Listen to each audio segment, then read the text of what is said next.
And we're in the Ramble. All right, baby boy. I feel like we had a nice little bit of Foley work there at the end of that. Yeah. So do you have anything more to say about Beastars Season 2, really? Not so much, man. I will say real quick, if anything we do talk about, this is where we get spoilery. Yeah. So shield yourself and or skip ahead a couple minutes. I wish that there, like Haru really took a back burner in this. Yeah. One. So did oh dang it. She's perfect. Juno, yeah. Her name is Juno. They really took a back burner here. You remember? And Juno did get one episode where she went to go find Louis, and yeah, that's the thing we kept dancing around. Louis is missing, but he shows up almost immediately. Yeah. And for how she was able to track him down, I still don't totally understand. But they did have a really cute moment together. And then she ran away crying. Yeah. You're such a jerk. She's all in her head about it. She pulled a Lugosi. Yeah. She pulled a Lugosi where she's just in her head about it. She's thinking what Louis must be thinking and ends up just letting that control her emotions. And yeah. For someone who's usually like so very on top of her shit, it was a pretty interesting moment. Yeah, and there is another moment into where they're talking about segregating the school, and she's like, is segregation really such a bad thing? Like, and that's where I was like, that was maybe one of the moments where I was like, are the carnivores the white people? Well, is Juno the white people? Well, anyway. Yeah.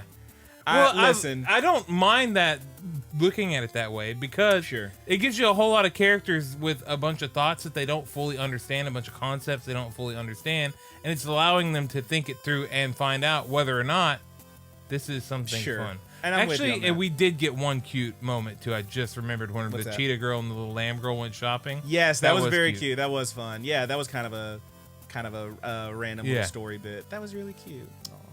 Aww.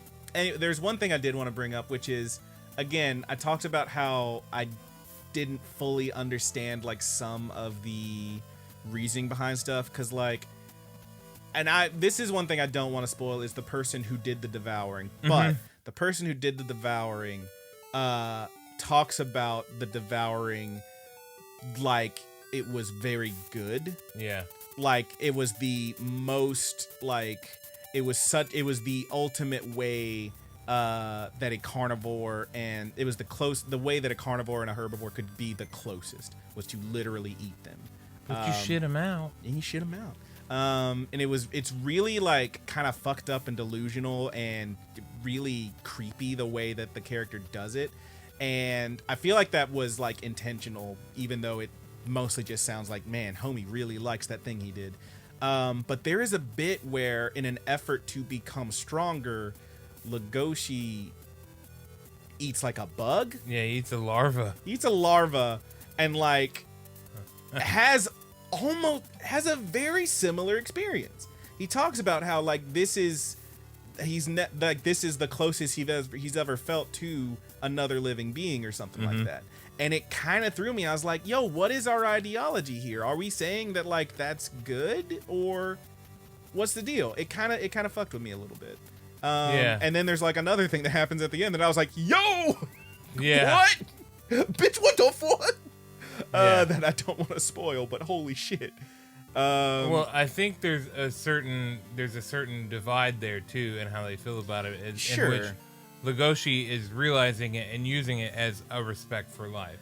It's very similar to how people eat meat now. If you're not a ding dong about it and you don't abuse it or whatever, there's nothing wrong with it. Sure. I don't do it personally, no, but I don't have a problem with somebody, especially hunters and stuff like that catch all those.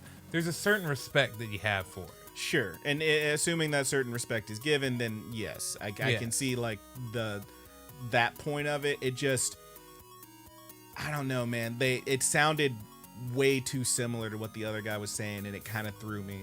Maybe I need to check it out again. Maybe I'll rewatch it, like I said. Well, yeah. But, and that's what that also. I mean, it leads to me thinking that this character actually isn't a bad, isn't actually a villain. Yeah. They are they're on on drugs because they're forced to take them. Sure.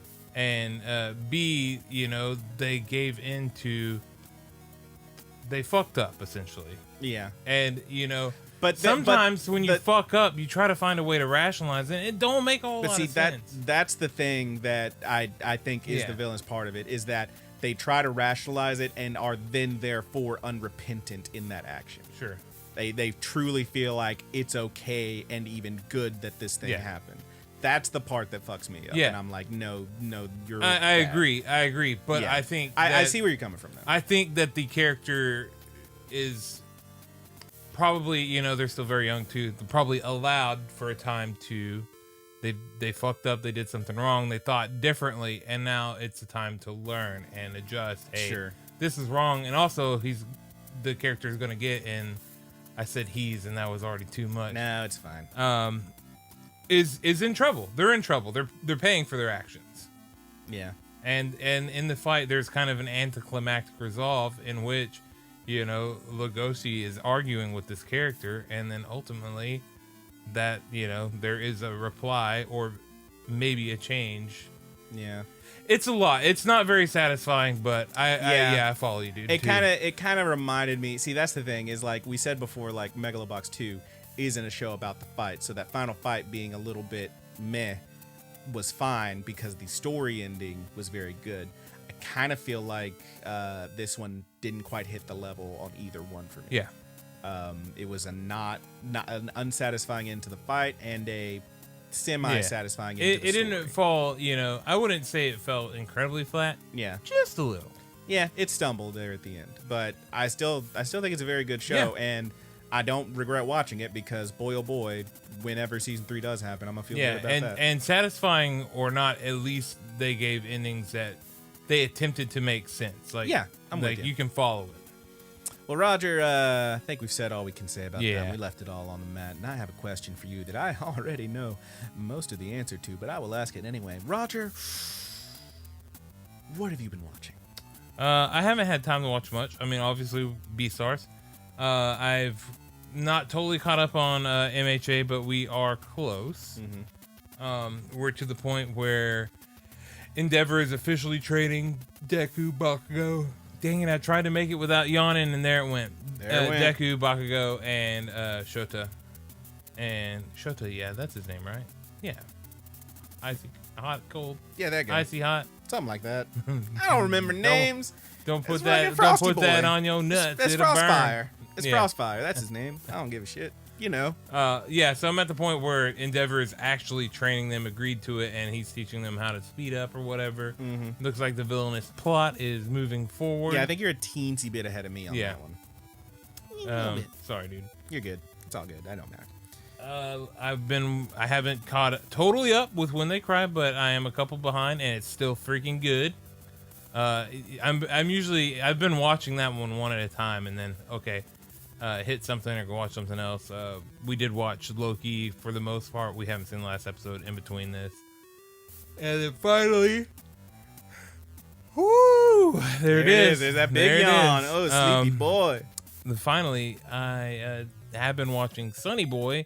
I would say that I am current on it, but I can only say that I'm mostly current because I fell asleep at the end of the last episode. Fell asleep right at the end. Oh. And not due to it being boring. I want to make that abundantly clear. He's just overworked and underpaid and sleepy. Yeah. Well, hopefully I'll be properly paid soon, so we'll see. Goodness, let's hope so. Yeah, man. Anything else, or is that the bulk of it? That's the bulk of it, dude. Gotcha. Do you have something you want to ask me? I was just trying to make sure there was nothing else I wanted to say. Okay, I'll give you a second. Nothing else that I watched that was important. Nope.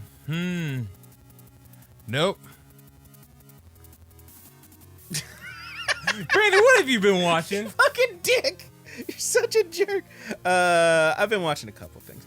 I've been trying to keep up on stuff that we talked about that I rated relatively high in our little tier list. There was one show that we did a soul read on because it wasn't out yet, and it has dropped. Should I talk about that one now or after the other stuff? Go ahead and do it now, dude. I'll do it now. You're here.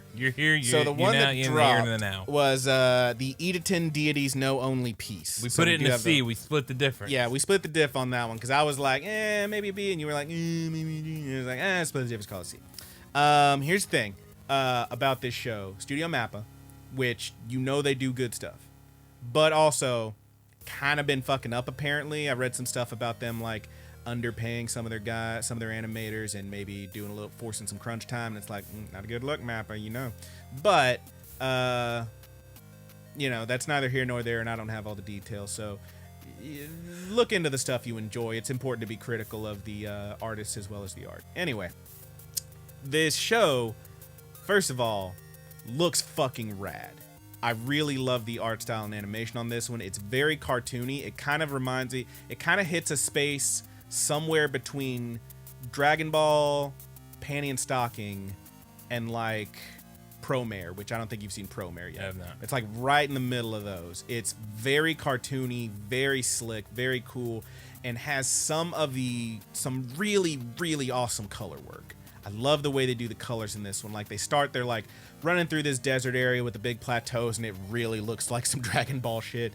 And then they end up in like this icy area. It's like the Arctic or something, where they find a big demon thing that's frozen. And in that scene, the colors are all shifted. So like suddenly the shadows are like bright pink and shit. And it's all kind of psychedelic even. It's really rad looking. Psychedelic. Yeah. Story-wise, it's like basically you had a bunch of these gods called the Edaton, who they're like warrior gods, and they beat a little ass, and they beat up all the demons 800 years ago. The eldest among them all formed a seal that required them to sacrifice themselves, and so they left the youngest of them in charge to watch after the future generations of their kind. After the first episode, I don't exactly know where the rest of them came from, but there you go. All the gods that we see in this one look like kids and teens. This show is very mature, and you will see them get the fuck beat up. There's a decent amount of blood, and they will get hurt. So you are going to watch what appear to be children, even though they're like the youngest one I think is at least 80. That's when they started training anyway. You're gonna watch them get beat up pretty bad. That is not the most mature thing that happens in this first episode, and that's what I really want to talk about, because I was having a good old time watching them jump around and fight this demon thing. And there's like a mad scientist guy who's like literally looks like Dr. Wily, and he's like, yes, we must harness the power of this giant demon and stuff. And then the gods are like, we're gonna kill that, and they kill that. It's really cool. And then the last thing you see in the first episode is it appears to be a church. There is a nun who is a grown-ass woman, and some soldiers bust in on this church, and they rip her clothes off, and you watch her get sexually assaulted. And I didn't much care for that. Could have done without it. And I'll be honest, I don't really want to watch more of it, but I think I will give it 3. Sure. Just to at least see, like, okay, did y'all have a fucking point with that? I sure hope so. Yeah. If not, I can think of shows, obviously the one that comes to mind is Goblin Slayer. And thankfully that one does have a point. I guess, yeah. But like I didn't watch it. I don't have a judgment on that. But I will say, like, it just feels look, we've talked about shows where we see, like, we've had like slice of life and like coming of age kind of stories where we see people deal with stuff like that. And I'm going to talk about one in a minute. But like, it's very different for me when it's a real life show with real life people dealing with real life things and overcoming those, versus here's a Dragon Ball-esque cartoony speeding around the world, literally running around the world in like 8 hours because they're so fast and so strong and so powerful. And just real quick, here's this character we didn't talk about yet, and she's getting raped. It's kind of fucked up, and it kind of hit me the wrong way, and I did not like it. I really didn't like that. But I will, and then the outro like appears to feature that character and some other like normal ass human. So I don't know. I'll give it 2 more. I can't guarantee I'll watch it after that, but art wise, kicks ass. Everything else that's going on, I'm not sure. So to be determined with Edaton Deities Know Only piece. Well, what would you put it in now that you've seen the episode? Is it a C? I feel like we weren't far off with that. That's a cliffhanger for sure. Okay. It might need to drop more, but it's at least a cliffhanger. Yeah, I would call it a C. Beyond that, here's one that we didn't talk about in the tier list that I'm watching. My Next Life is a Villainess, All Roots Lead to Doom Season 2. It's pretty fun. Once again, Homegirl is dealing with stuff by just being very nice and talking to people, and the villain's like, haha, aren't you scared? And she's like, no, I'm just hungry, homie. And then she eats all the food, and then he's like, wait, so you don't actually care that I like kidnapped you and shit? She's like, I mean, I guess I should be worried about that. Oh no. And then he's like, haha, I'll explain my master plan. You see, I was born in the slums, and this is the only way that someone like me can become more powerful. She's like, huh. And he's like, what, does that freak you out? And she's like, no, it's like kind of admirable that you worked your way up from that. That's this character, and that's how she makes friends, and everyone just loves her. And it's, look, it's a little one note. I really like this show. It's very cute. So if you haven't watched My Next Life as a Villainess, it's maybe my favorite isekai, although Sonny Boy's technically an isekai, right? Kinda. I would say that it's more of a sci-fi. But yes.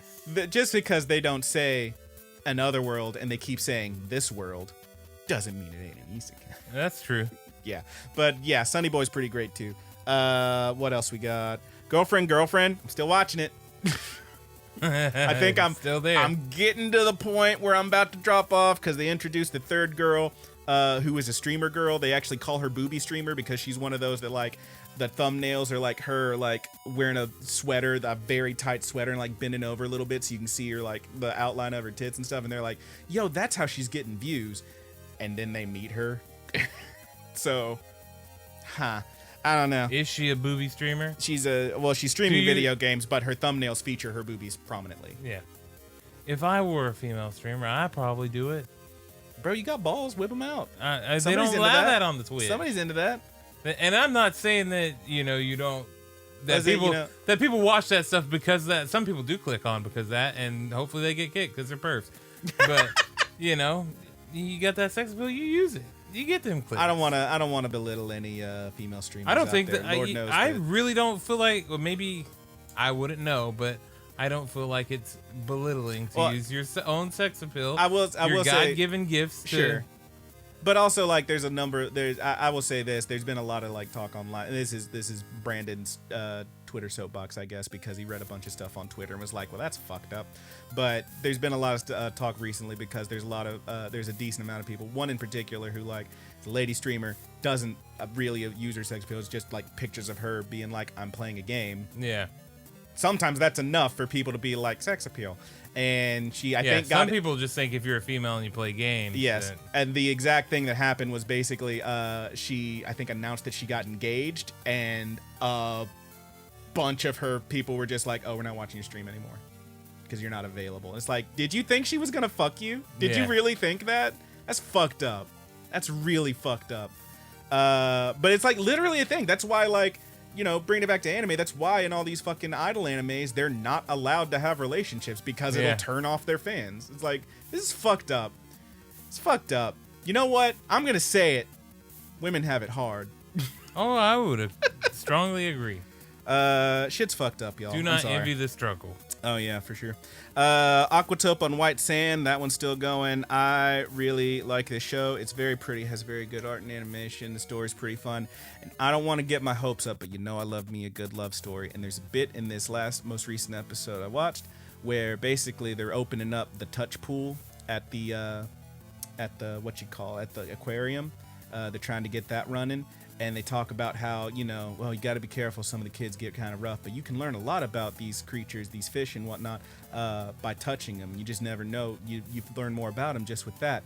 And there's a bit toward the end of the episode where the one girl who's the former idol, some teens come in and they're like, "Yo, is that what's her butt? Oh, she was an idol. Hey, let's get a picture." And she like freaks out because she's trying to avoid that life, and she runs off to the back, and the other girl goes and talks to her, and they kind of have this moment where both of them are like, "Oh, I've been working you too hard. I'm sorry. I'm running the place, but I didn't mean to work you so hard." And she's like, "No, I wanted to work so hard. I wanted to help the aquarium to I think because I wanted to get closer to you." And then the other girl's like, well, I think I wanted to do all the stuff with the aquarium because I want to get closer to you too. And then she says, maybe you'll learn me better if you touch me. And they like put their hands on each other's cheeks, and it's very cute and also very dumb. And I'm like, are they gonna smooch? This show's cute. I like that. But it's just a very silly moment, but also very cute, and I liked it. That's all I have to say about Aquatope on White Sand. It's a very cute show. Also, Homegirl's mom has now showed up, and it's like, oh fuck!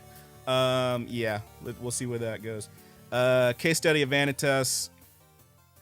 I'll talk about that one in a minute. Remain, still pretty good. Playing sports. Sports ball. They're doing what's it called? Water polo. And they got, seems like they got a full crew now. There is a great part a couple episodes back that I didn't talk about because we weren't here, but they introduced some of the other characters who are going to be on the team. And one of them, there's actually a really cool moment in here where, so the one guy is a big, tall, muscular black dude. You find out he is like, his dad is Ugandan. Which was a really fun scene when they introduce him, because he's like, yeah, I'm what was his name? Babby, something like that. It was Babi, I think, something like that. And he says, he just tells him like, my dad, baby. I'm baby. He is baby. I like this character. But he says, my dad's Ugandan, to introduce himself. And then there's a much shorter, clearly Japanese boy who's very quiet, and he's like, yeah, this is my name. My dad's Japanese. It's like, you didn't have to say that. It's very funny. But the whole thing is like, he ends up joining the team, and I really like the way they did this. It was really cool, because like, it's a whole don't judge a book by its cover kind of thing.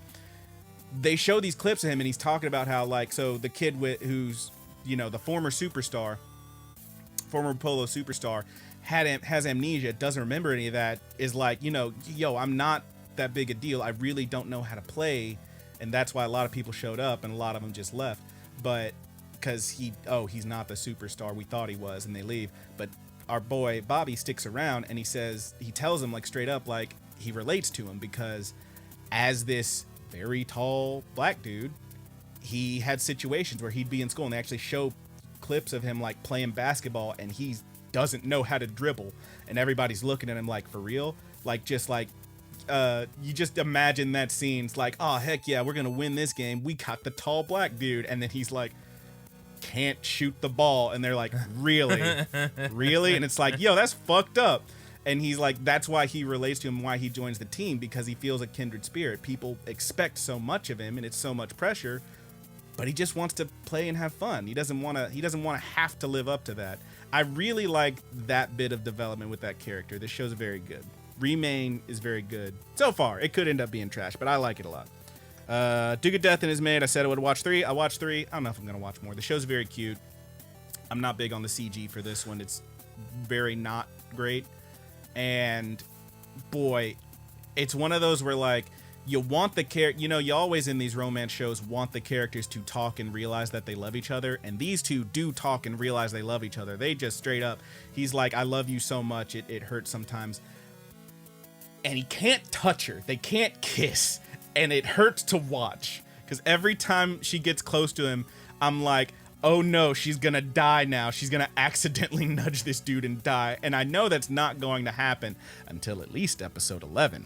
But it hurts to watch because they literally have done all the stuff. They just love each other, and they know they love each other, and they should be together, but they literally can't, because if he touches her, she'll die. And it's like, well, this hurts to watch. I don't like watching this. It's like the ultimate blue balls for one of these romance shows. You gotta put him in the bubble with the PP attachment. Stop, Jesus. all right. Would you watch it?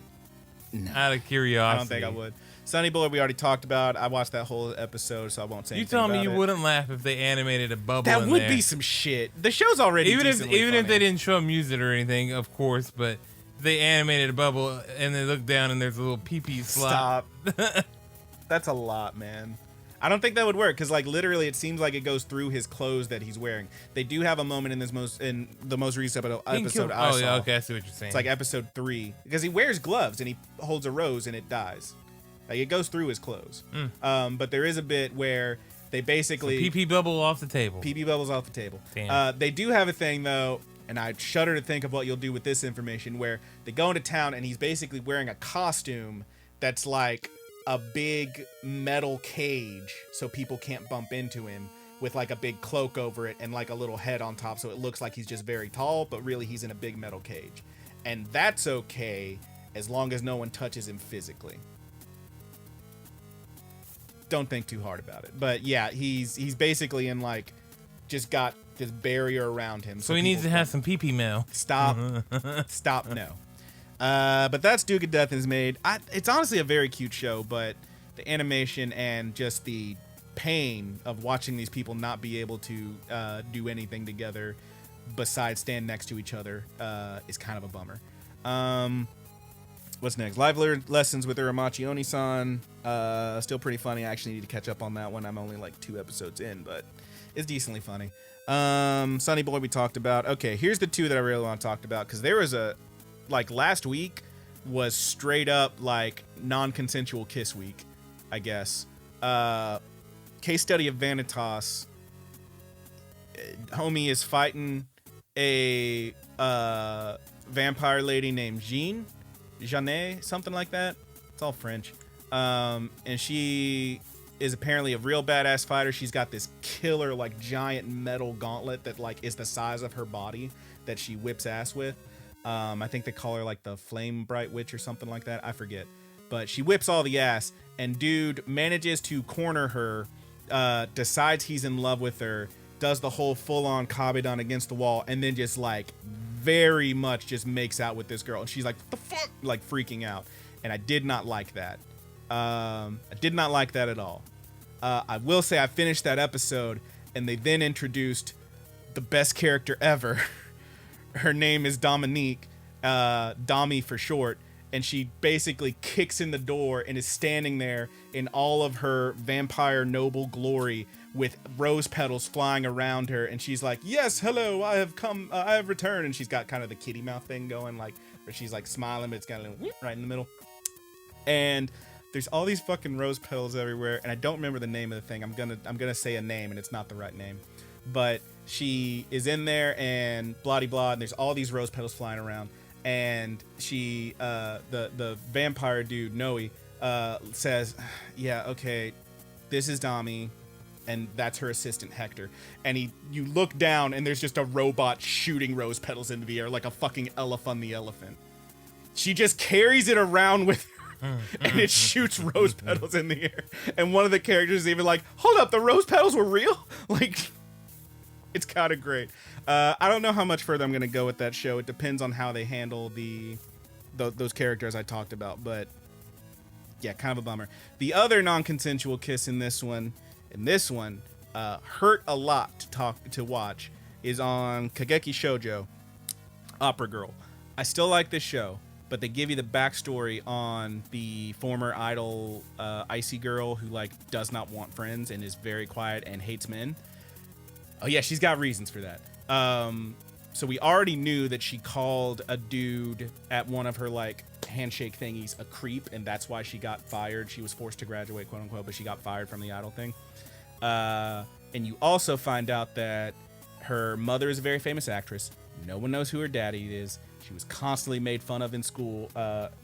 You know, she's young and pretty, and everybody loves her. Oh, you've got such pretty hair. She's a very young girl at this point.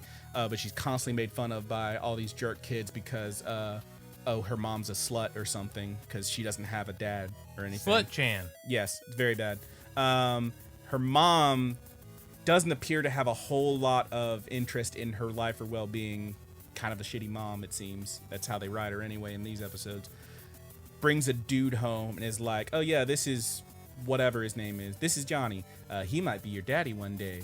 And she, like, has to go and do a job and leaves Johnny in charge. And Johnny has a habit of looking at this girl, this very young girl, in ways that doesn't seem appropriate. And she comes home from a day at her friend's house, and Johnny's like, hey, I made dinner. And she does not feel comfortable around Johnny. And she's like, I'm just going to go to my room. And he's like, oh, come on. I just want to be friends. How about a little kiss? And he straight up kisses this child, and it is very uncomfortable, and she freaks out. She runs upstairs. She remembers all the jokes people said. They're like, hey, you know what happens when you're a slut? You get pregnant. And she freaks out. This is a young girl. She doesn't know how any of that works. She's like, oh, God, what? He made me a slut. She's like throwing up in the bathroom, in the toilet. She like freaks out. She's afraid that that made her pregnant. So she like wraps a bandage around her belly to keep her from getting any bigger. She cuts off all her hair. She freaks out, man. It's very hard to watch. Some real ass shit, and it's hard to watch. I will say, I still like this show, but it's some hard shit to watch. There is a very, very touching bit after that where her uncle comes over to check on her. The only dude that she is not freaked out by, her uncle, comes in and sees like her hair and like she tore up her teddy bear and shit. And he's like, what happened? What's wrong? And she just grabs him and hugs him. And he says, what do you want me to do? And she says, put a lock on my door. And he does. He puts a lock on her door. And then he gives her the key to the lock, and he has a big argument with her mom, because of course he does. But he gives her the key to the lock, and then he says, here, I got one more thing for you. It's a good luck charm. And he holds his hand out. And she holds her hand out, and he drops it, and it's another key. And he says, that's the key to my apartment. If anything happens, you come run away with me. Okay? You come stay with me. It's a very, very, very nice moment. Cute. I wish I liked opera. Yeah. Yeah. It's honestly the bits and stuff in there, like, watch an episode of this show, man. It's got really pretty art. I think you'd like it, but you got to get past episode 3. I'll say that now. They then did a thing where the guy who she called a creep shows up at the school, and I was very like, yo, my enjoyment of this, my continued enjoyment of this show is gonna depend on how they handle this character, because he's doing the whole like, I just wanted to talk, and she's like freaked out, like, dude, you straight up came to my school. This is fucked up. And she runs away. And the tall girl, the super nice one, like, is like left there standing there with him. And I was like, this dude needs to go away.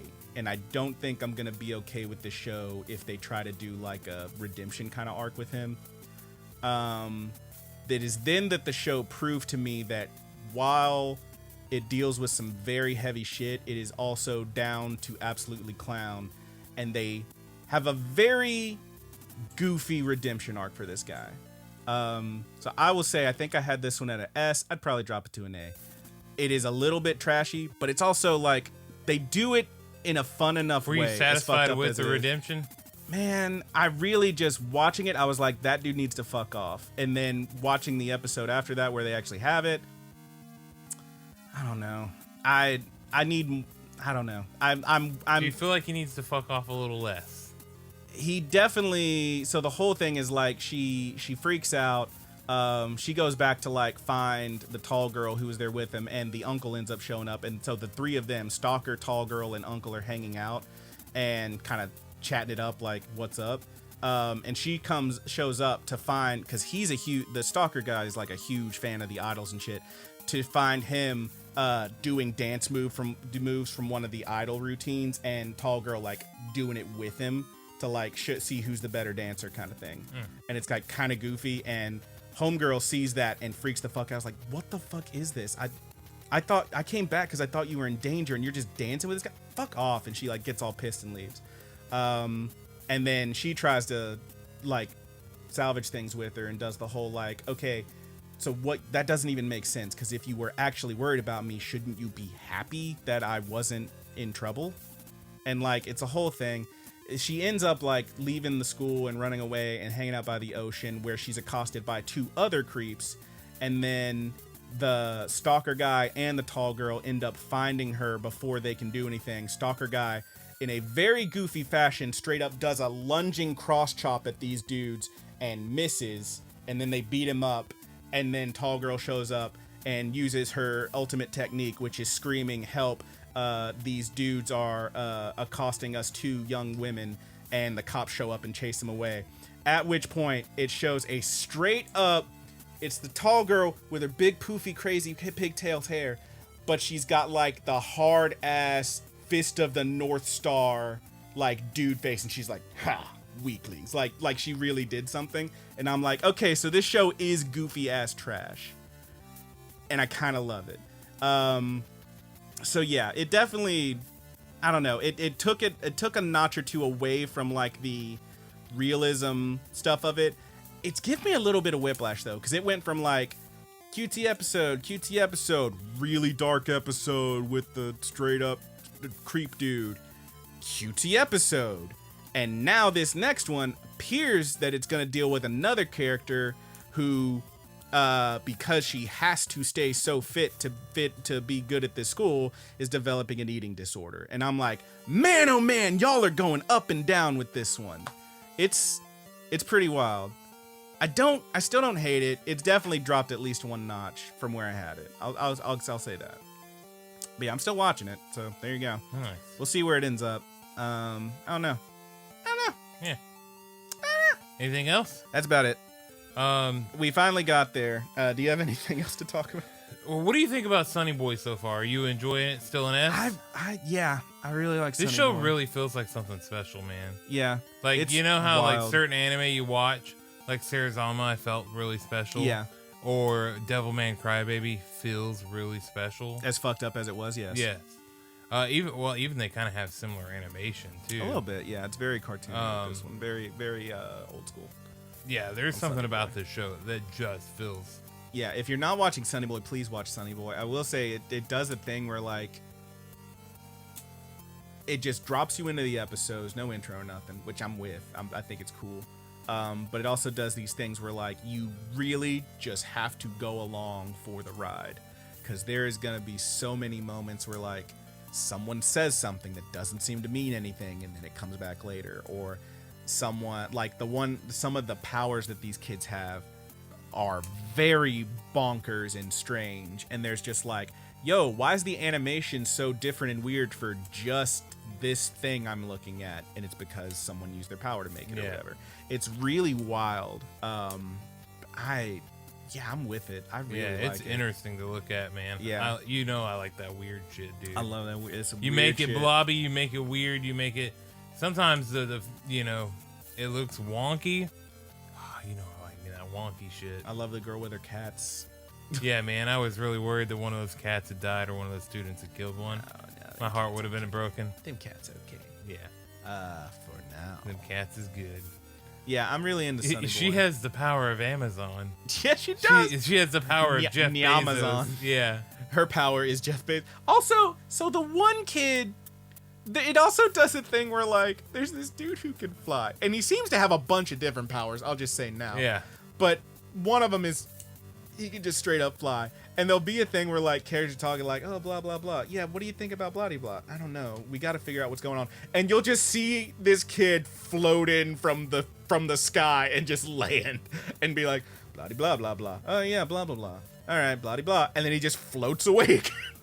And it's the funniest shit I've ever seen in my life. It literally looks like Poochie. I have to go back to my home planet, and just goes away. Yeah. It's like that, but he also and comes in. This shit is so weirdly amazing. Yeah. Oh my god, it's so good. Sonny Boy kicks ass. Yeah, it does. Probably still my tippiest toppiest right now. Have you seen that? This is moving on from that. Go ahead. Have you seen the trailers for Chainsaw Man yet? I have not, but I keep hearing shit about My it. God, Apparently dude, you have to look at that trailer. I'll check it out. He's got like a chainsaw head, right? You have to take a look at that trailer. I'll check it out. Yes, it is a chainsaw head. Okay, I'll check it out. I mean, that shit's gonna be fucking awesome. Okay. I'm calling it now, dude. Do we know we when it's can coming? already put it in a tippity top, dude. Do we know when it's coming? S. Is it next season? Let's see how far away it is. Gonna look it up. Roger's gonna look it up. Roger's gonna Chainsaw look it up. Roger's gonna Man. look it up. Here he fucking go. Anime Release release date. date. It was announced on November 25th, 2019, and premiered on October 3rd, 2020. Oh, well, there you go. But it's not out yet. The series is expected to premiere in either October or I guess maybe Japan got a sneak episode or something like that. Or maybe it's just been out and you didn't know it. No, That'd be pretty funny. it's not. I mean, the trailer just dropped a couple weeks ago. Are you sure it was the trailer for season it's 2? expected to premiere in October or November. Okay. So yeah, dude, it looks pretty. You're gonna have to check that trailer out because it looks sick. There is something called Chainsaw Maid on High Dive, and it looks awful. Is this a reboot?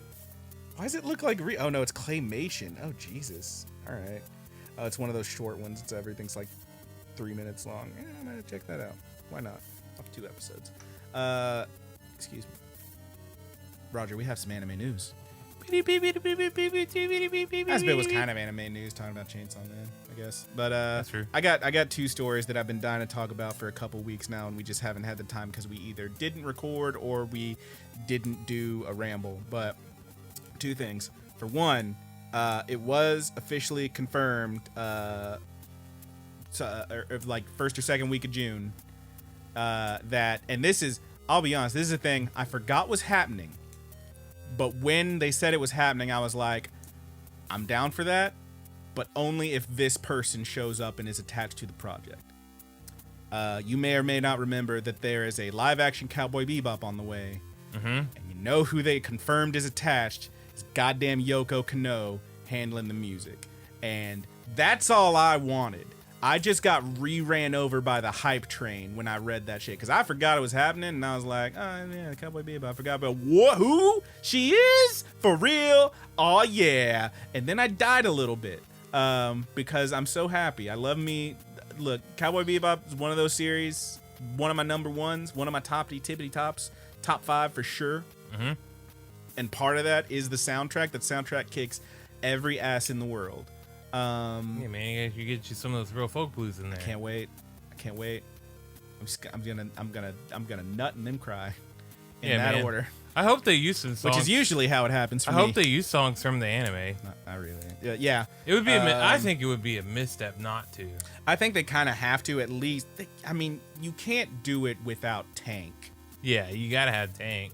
Yeah, but it'd be. I mean, you could find a spot for the real folk. Hell, I would end the episodes with the real folk. Even if, still. like, honestly, like, if they do like new intro, outro, whatever. And there's so much good stuff from the seatbelts in there too. Yeah, the music is so good. But if you gotta at least, those songs have to be in there at least once. I feel like, even if it's like just final episode, we're going to the final battle or whatever, and that's when they play like real folk blues or something. If it's at least that, we're good.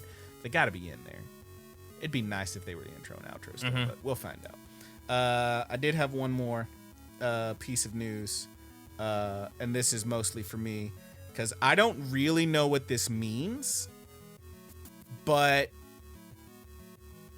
Roger, I have a question for you. Yeah. What is the best Final Fantasy game? What is my favorite or the best? The best one. And then tell me what my answer is, because you know my answer. Yeah, I know your answer. The best one, pound for pound, a lot of people say 6. Yeah, I've still never played 6. Yeah, I gotta get on. What's your favorite? One that my favorite is 8. Yeah, I know you love 8. But also it's very close to 10 too. I also 10's very not 10-2, just 10 as well.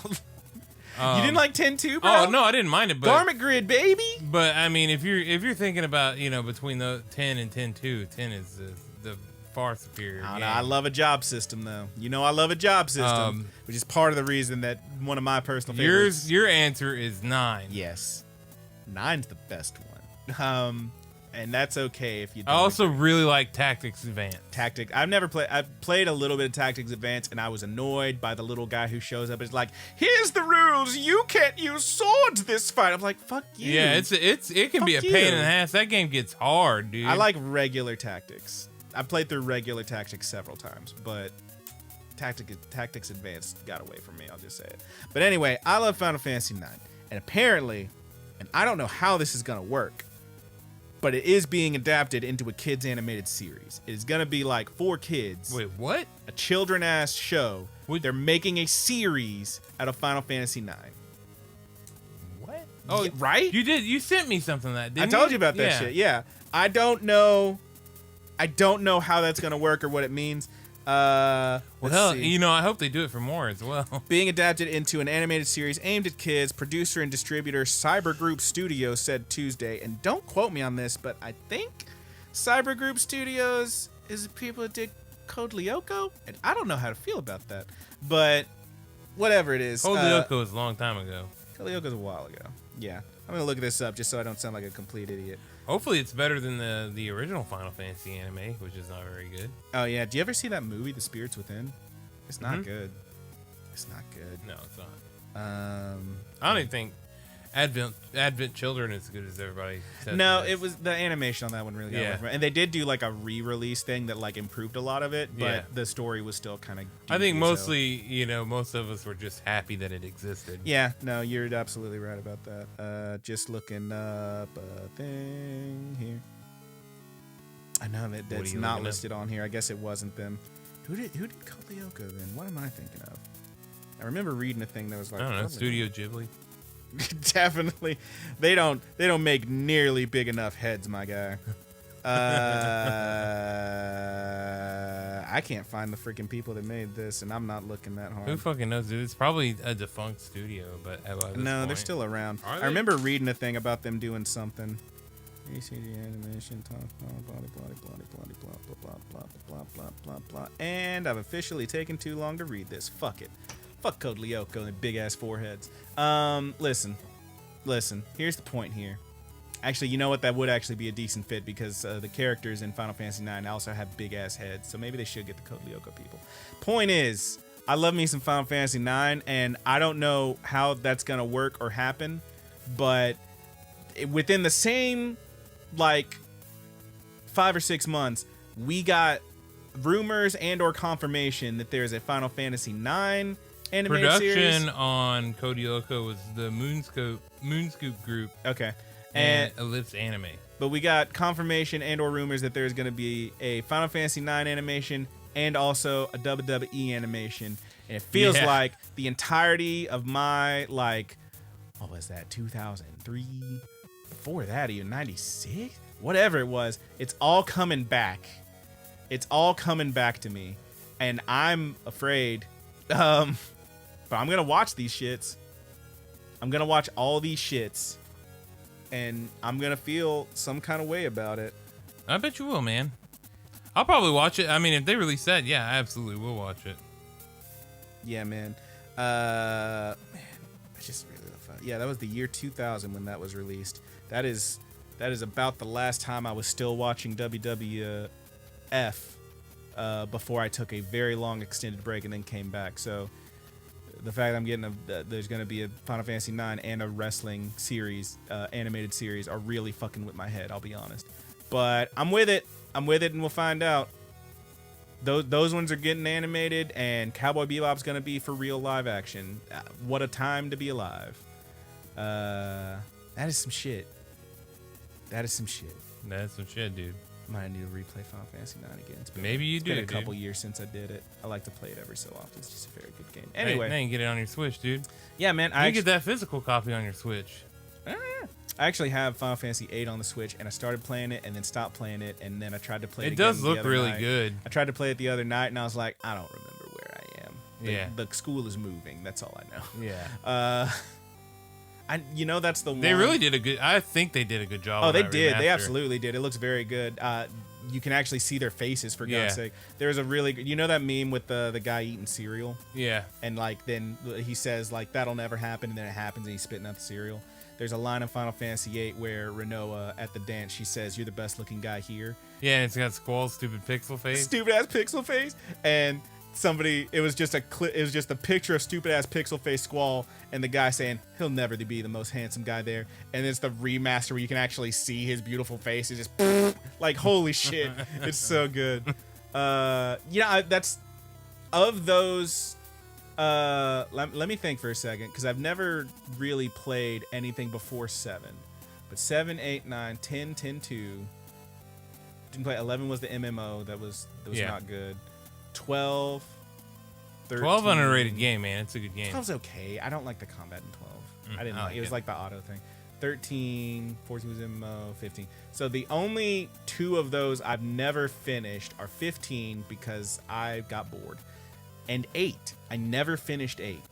Well, dude, you need to start it all over and get it done. I do. I really do. I did the thing with 8 that I do with a lot of JRPGs, which is I play through the whole fucking thing. I get right at the end, and then I'm like, I'm going to grind for a while and level up. But you don't need to do in 8 because everything scales to Squall's level. So if you level up, you're actually just making it harder for yourself. But I got to the end, did a whole bunch of grinding, and then just kind of got bored and never finished it. Like a damned idiot. I really need to do that. Finally. Yeah. Yeah. You got any feelings about Final Fantasy games? I love them.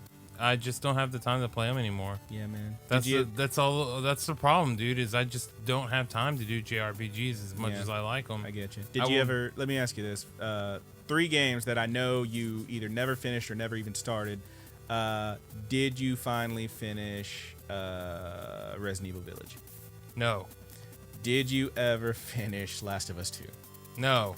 Did you ever even? I already know the answer. Because I was very upset about this because this game was announced and a bunch of people were like, oh, this is going to be great. Hang on. A bunch of people I know were like, oh, this is going to be great. I can't wait. And I was like, yeah, whatever. And the game drops and I picked it up because I didn't want to be the only one that didn't play it and didn't get to talk about it. And then nobody else I know ever even played the shit. Final Fantasy VII Remake. Nope. Yeah. I touched it for a little while and you sack of shit. Then I went back to Persona, in which I put hundreds of hours in, and I'm at the very end of that. And you still haven't finished it? Nope. Really? I got a problem, dude. Yeah, buddy. The pandemic, quote unquote, ended, and I didn't get to finish Persona 5. we gotta get you to finish something, man.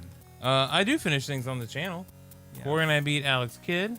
We beat things from time to time. Name 2 other games you've beaten recently. Emily is away. Less than 3. Alex Kidd. Okay, you already said Alex Kidd. The one more. He's looking at the wall trying to find a game. My brain is. He's looking at the wall trying to find a game. I don't know another one. Damn, boy. What was that zombie stripper game? What the fuck? Oh man. What was that zombie stripper game? I know he's gonna pull up the YouTube channel so he can look at his own videos and find another one. Come on, you're giving me a hard time, okay, and it's hurting my feelings. Oh, you'll be okay. No, I won't. You're a real tough. No, I won't. You're a real tough cookie with a bad history. What was the dating game? Hentai versus Evil. That's what that game was. We beat that. I saw that. That's on sale on the PlayStation right now, and I looked at it and I said no. Yeah. It looks really bad. You can watch us play it. It's terrible. I guess I can do that. It's horrible, dude. I've been on that Pokemon Unite. It's okay. And I'm not a big fan of MOBAs, but it's a very simple MOBA, so it's okay. I like the quick battles. Patiently for that damn Halo to come out. Damn Halo. And I can get me some multiplayer matches in at the end of the day, and I'd be happy with it. Yeah, all right. I do like me some Halo. And I got that Game Pass ages ago just so I could play it. Wow. Just getting ready for it. Yeah. Just getting ready for the shit. We did play a full-ass game off of there, too, so. And I don't think I've spent a full $60 on it yet, so I'm still in the green. That's cool. I've never owned an Xbox, so that means nothing to me. Yeah. I've played Halo at friends' houses. One time, I remember being very drunk at a friend's house, and we were playing Halo, and I decided I was going to do headshots, no scopes with the sniper only. I wasn't even going to pick up a different weapon. And I went in there and lost a lot, but I got like 2 no scopes. And that was enough for me. Well, dude, maybe it's time for you to pick up one of those fancy little Xbox S's. Yeah, from a scalper for like $500. Well, eventually they should pop up on shelves, but I'm just saying this might be the generation it might be worth to do it. I don't know. I recommend that Game Pass, dude. You might like it. Plus, you're gonna want to you're gonna want to play that Skyrim, that Elder Scrolls, and that Starfield. You're gonna want to play. Starfield's gonna be exclusive. They haven't said. Yes, they have. They said Elder Scrolls is gonna be exclusive. Yep. That's fucked up. It's fucked up. Why is it fucked up? Goddamn Microsoft. They paid money for it. I guess. I mean, look, I'm not saying it doesn't make sense, but it also make sense to just, even because they would definitely have an inferior version on other consoles, but wouldn't that also sell more games and get them money? Yes, and I mean, kind of. I don't know. But also, there are people absolutely 100% that is a console moving game. Yeah. That is a console moving game. And also, if you don't want to play it on your Xbox, You can play it on your Microsoft PC. I could, but I got a you shitty can't little play it laptop. on that fucking PlayStation. Can't play it on my shitty little laptop either. And I feel like there would be better will if Sony ever generated better will, but they're shitheads about crossplay and anything like that. Yeah. I just don't care. Yeah. The thing is, I like the games I like, and you know what Microsoft is never gonna have is dang old God of War or Ratchet and Clank. And I do love those. See, I don't care to play the God of War games or Ratchet and Clank, actually. That last one was really good, though. Did you ever play any of the God of Wars? On the PS2. Yeah, see, that's the thing. Those were like, I'm telling you, man, the last one they did, the just God of War on PlayStation 4, really switched up the fucking character and shit, and made it very, very, just very good. I know a lot of people like it, won all kinds of awards, have no interest in playing it at all. All right, man. Fair enough. Fuck Halo. That's fair. It's less fair. It's less fair than what you said, but also it is Halo. The greatest first-person shooter of all time. Excuse me? Yeah. Excuse me? Greatest first-person shooter of all time. Listen, I'm not gonna disagree with you because in terms of like how it moves and all that stuff, I remember that game being basically the one that got it the most right out of all those older first-person shooters. But I guarantee you, most people, one, are not replaying it, but also will have GoldenEye at number 1. I don't know, man. When's the last time you touched GoldenEye? Dog, it sucks. Game nights, yeah, it fucking it's sucks, terrible. homie. It's horrible to play. This shit sucks so bad. Oh, it sucks. Oh, it sucks. And I was speaking in general, like the Halo franchise, greatest. Oh, okay. Yeah, but I mean, I played Halo 1 1,000 times over fucking GoldenEye. It's so hard to move in that game. It's so hard to aim and shoot. That game blows. Actually, I remember buying a copy of that because I saw it at Games and Things years ago. Taking it home, putting it in my Nintendo 64, turn it on, playing that first episode for about first level for about 5 minutes, and being like, "Oh, this is bad." And I just took it back. I was like, "Yo, it don't work." Got my refund. Got my store credit. Wow, dude. Was that $15 worth it? It was absolutely worth it. I got my store credit. I picked what's that fucking game called? The Last Story on the Wii, which I played for about 20 minutes and then never touched again. It's one of those. That's not an Atlas game. Whatever it is. Probably like NIS or something. NIS America. Something like that. Yeah. Anyway, I think we've rambled for more than maybe. enough. Oh yeah. I think we've rambled for more than enough. Speaking of, I just happened to look slightly to your left, and I'm looking at the copy of GoldenEye just staring right at me. Right in front of Final Fantasy. Got to have it. I have 2 copies. Just thinking, are there? But if anybody wants to pretend like the world is not enough on N64 is inferior to GoldenEye, they're fucking crazy. I never played that one. Everything or Nothing was my shit. That was on PS2, I think. On the PS2. Give me everything. When they switched up to PS2, man, we were, or I guess that whole generation with the GameCube and stuff. Yeah. Agent Under Fire was a great game. Nightfire was a fucking amazing game. It's so good, dude. Let's just talk more about James Bond video games. Did you ever play the GoldenEye Rogue Agent? Yes. It was alright. It was okay. I played the GoldenEye remake too. Oh yeah? Less okay, but I mean still okay. There you go.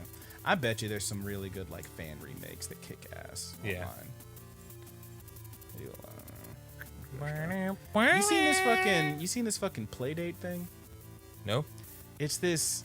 It looks like a fucked up weird Game Boy with a black and white screen and a crank on the side, and it's like this tiny little console you can pre-order right now, and if they're still available for like $180. And it's got like 2 buttons and a D-pad and a crank on the side.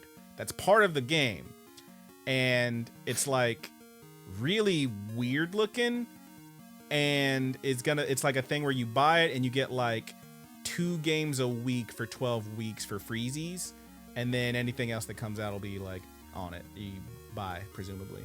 But it's like really weird, and it's just a thing these people made, and the reason that it's getting a bunch of play is because a bunch of like indie developers and shit, like big names like fucking David Jahi, what's his name, Jahi, the guy who did the Bennett Foddy, the guy who did the fucking Getting Over It is making a game for it. There's other people making games for it. The dudes who did Return of the Obra Dinn are making a game for it. These are games that apparently like big deals. Obra Dinn kicks ass, but like, man, it looks fucking weird. And I'm like, I don't know if that's. I don't know about this guy. I'm just over here with my game machine cranking it, you know. Yeah, cranking that game machine, it, dude. For I think it's $180. You get the system. For $180, you can crank it tonight. And you get a USB-C charging cable. It said. If you pay a little extra, you can get the carrying case. I'm like, I don't know about this. $200, you could be cranking it tonight. And watch, I'm talking all this shit. When that thing drops in 2022, one of those 24 free games is going to be like Game of the Year contender, and I'm going to look like a real asshole. And you're going to be wishing that you were... Wishing I had dropped that $180 so I could be cranking it along with everyone else. Yeah, be cranking it with the rest of the boys in the group. It literally looks like a fishing reel on the side. I'm like, what the fuck is this? I don't know. It's strange. Anyway, I feel like we've done more than enough rambling. It's about that time? Yep. All right. Let's crank it on out of here, We're getting dude. good and sweaty. We need to turn the AC back on. But thank you so much for chilling with us, good buddies. It's the Ramble. You know what you were here for. But yeah, we do want to give thank you all for chilling with us. Obviously not chilling because it's very hot in here. But thank you all for listening. If you have any opinions on all the stuff we talked about. Apparently not hotter than where our good buddy Josh is, though. Oh, yeah. Jesus. Oh, shout out to Josh, by the way. He posted a really cool blog post about fucking... the solar system and the planet. Yeah, the fucking atmospheres and shit. Had a bunch of cool information that I didn't know really about. Cool. It's pretty neat. Shout out to Josh. Also, I want to You can read that on our Discord. Hang on. I told someone at work I would do this. Shout out to my homie Trey, who I work with. He also has a YouTube channel called Review Ya Life. And I haven't watched any of his videos, but he's a pretty cool dude, so I assume they're okay. Okay. So maybe check out Trey. Yeah. He does not need our help. He has way more subscribers. Maybe we need his help. Maybe we need his help. I'll see if I can get us a shout out. Yeah, you'd be like, hey, dude, we shouted you out. We want it back. Hey, you owe us. Like, no givesies, no takesies, backsies. You owe us, homie.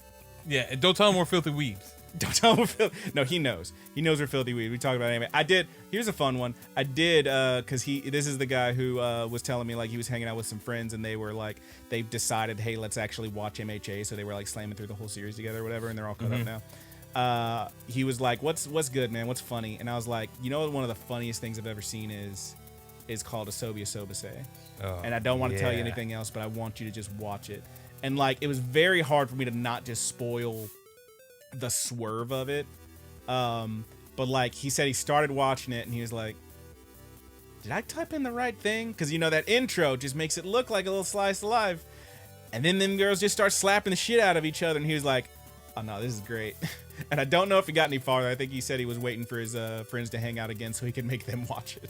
He's got to get to the doll, man. Dog, I told him, I was like, there's an episode in there, after he told me he watched that first episode, I was like, there's an episode you're going to get to where they're playing like hide and seek with a doll and it's like a creepy ghost thing.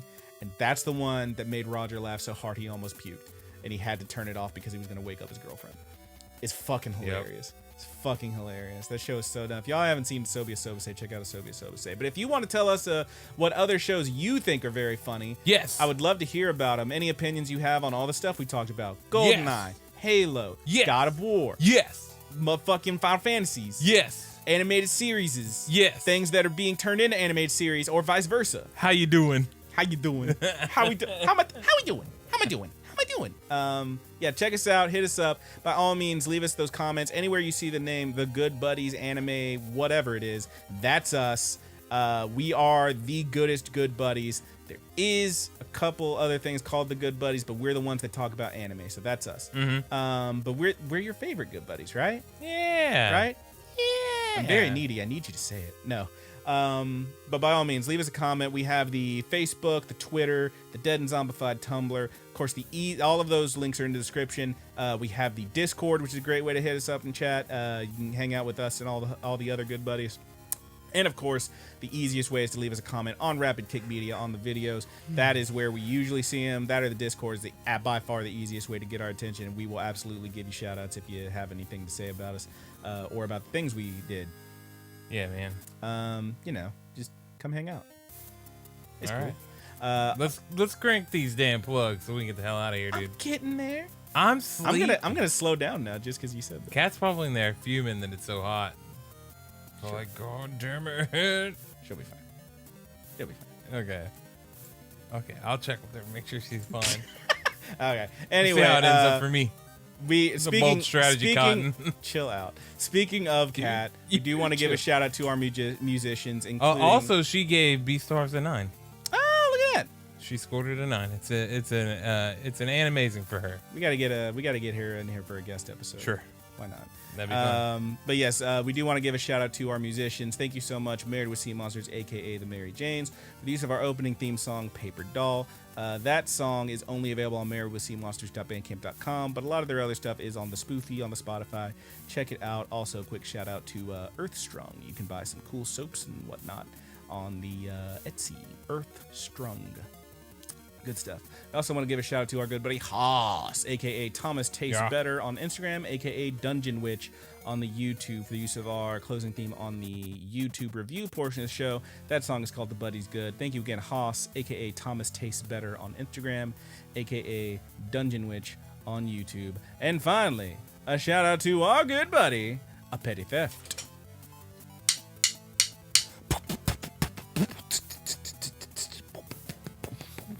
I saw you like looking around for something to make noise with, and you landed on the drumsticks, which I'd been staring at because they're pink and green, aka colors, which is pretty fun. Yes, the Zildjians. Is that how you say that? Zildjian, yeah. Zildjian? Yeah. Yeah. That is how it's pronounced. 2 P's at the beginning, 2 T's at the end. Petty Theft. Thank you so much, Petty Theft. The use of our closing theme on the Ramble and on the audio portion of the show, which we are still calling Sweet Anime Dreams. Once again, you can find Papetti Theft on Twitter and on SoundCloud at Papetti Theft. I thank you. And that about does it for us here. Roger, you got one to take us out with? I do, man. You do indeed. Well, from all of us here at the Good Buddies Anime Universe, I am your good buddy Brandon. And I am your good buddy Roger. Crank it! With your friends. Yeah, be cranking it with your friends. You know the thing, anybody can be a cowboy. The thing about a cowboy is they get knocked down, they get back up, and they know when to crank one. Thank you.